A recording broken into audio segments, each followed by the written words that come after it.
to render meaning where maybe we didn't think there was meaning, to make visible something that was maybe hidden in plain sight.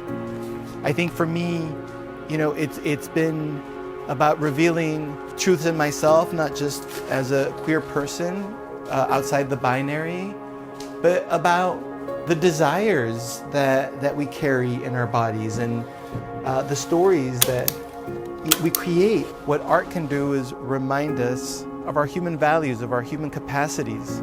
I don't want to just blend in. I want to disrupt what you're experiencing. I want to make you feel your senses. I don't want you to think about what I'm making. I want you to feel it.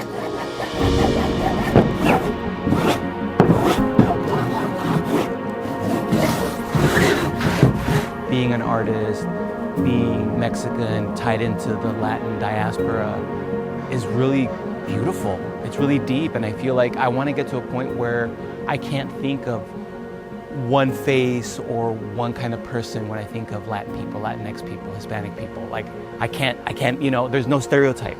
And I think my work is always about suspending that disbelief enough to where I don't have to wait for that moment. We can just pretend that we can rupture the stereotypes.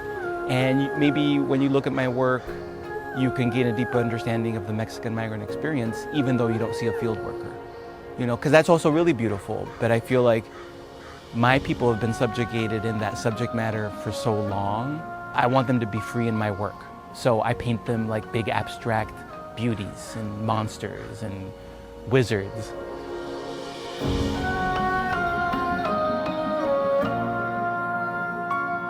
My work isn't to exclude straight white men. It's just to take up space around them that they don't have to fill. They don't have to take up all that space. They can be in community with us. And so much of the culture that I'm wanting to express about Mexican society isn't picturesque. It's not window dressing. It's not designed to appease a white supremacist heteronormative narrative of what capitalism or society is supposed to look like. It doesn't look like anything to people that are looking for that. And that's by design.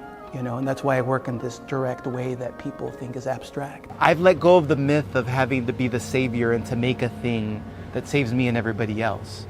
And I just go into my studio to make something that only I could make. Can I make art that changes people's mind?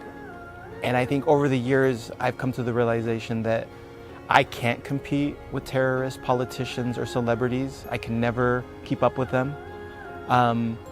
And there's actually nothing I can do that will change the world, that will change your mind.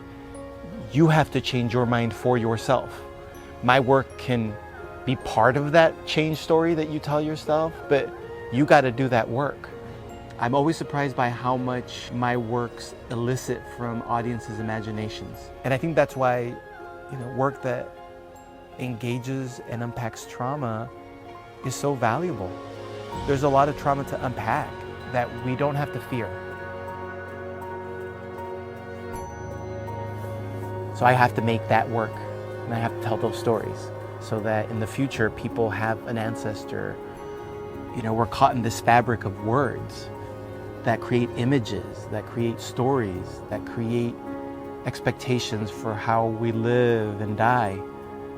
And so for me, making a painting is the most powerful thing I can do, because it opens up the stories that I can feel and think and share.